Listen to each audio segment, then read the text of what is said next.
Good afternoon. When I was first asked to talk about decoding the future for this year's TEDx, I was immediately struck by the nature of the word decode. According to the Merriam-Webster definition, the word decode is defined as discovering and interpreting the meaning of something, drawing its etymology from the Latin word codex, meaning book of laws. When I related this concept of a book of laws to our lives, to our past, present, and future, I made the connection to the ultimate book of laws, the code of ethics, by which we govern our lives. This code of ethics gives us a basic, personal, and moral orientation to our life. Without this code, we would have no moral compass to guide the way we act and behave toward others and to ourselves. A large portion of this code comes from cultivating generosity. Generosity has been a crucial concept in humanity for centuries. The word itself has its roots in the 16th century, from the Latin word generos, which implies being born of noble birth. To be generous literally was a way of connecting yourself to nobility or to an aristocracy. Over time, however, the meaning of this word began to change. No longer did it apply to the nobility of birth, but rather to the nobility of spirit. Over the next century, its meaning evolved and grew in directions that denoted specific ideas of generosity in giving to others. In its contemporary meaning, generosity signifies not haphazard and random behavior, but rather the formation of a moral orientation to life and a rejection of all forms of selfishness. The effects of generosity are endless. My life is one that has been impacted by collections of generosities of people, and one instance in particular that I would like to relate here. My story begins when I was 13 and in the 7th grade, when I was first diagnosed with thyroid cancer.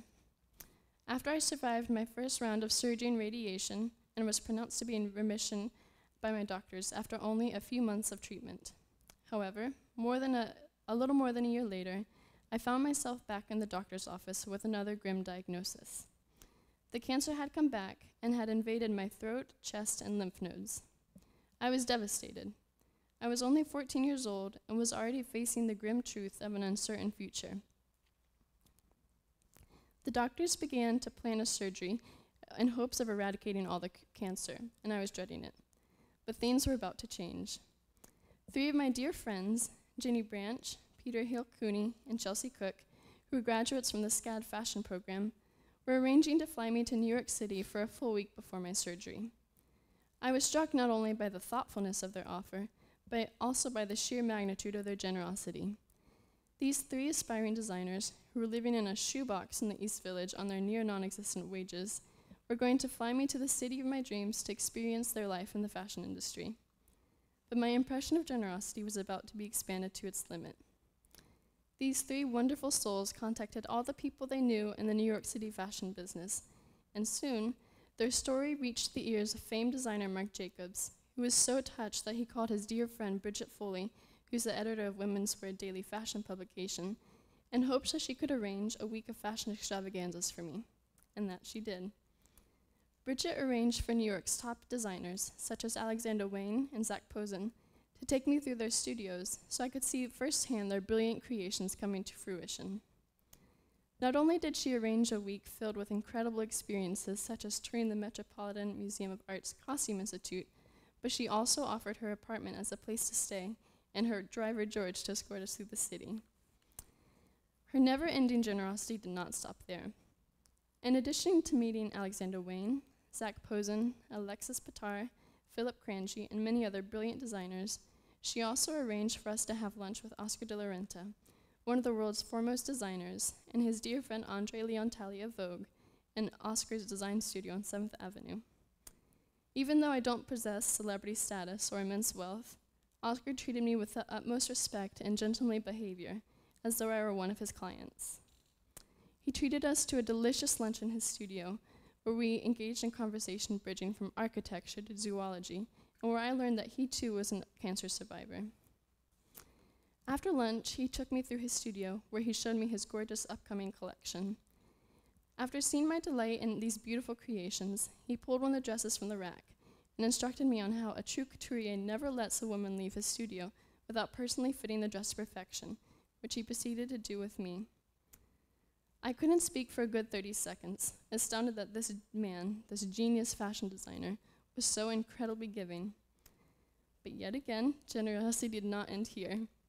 He then whisked through his studio and started pulling heels from a shelf and placing them on a python bag, all meant for me to carry home with me.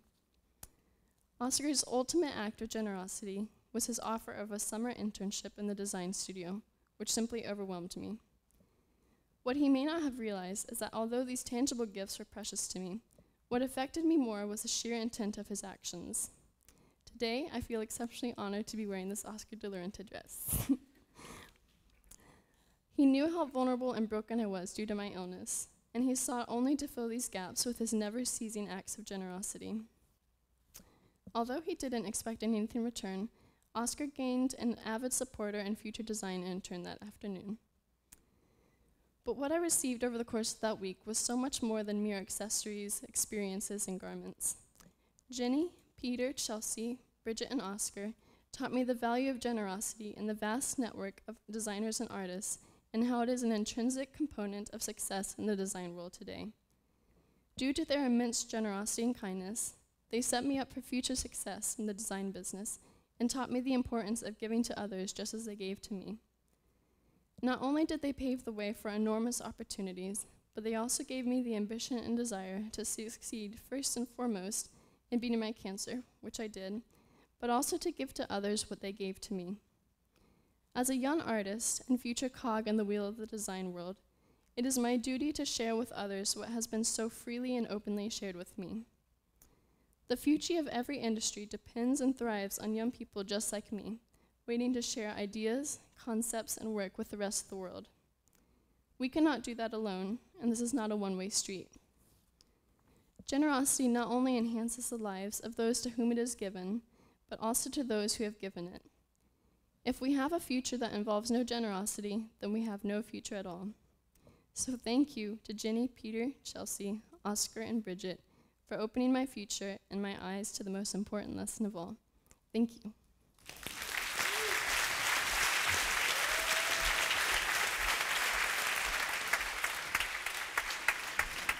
Whew.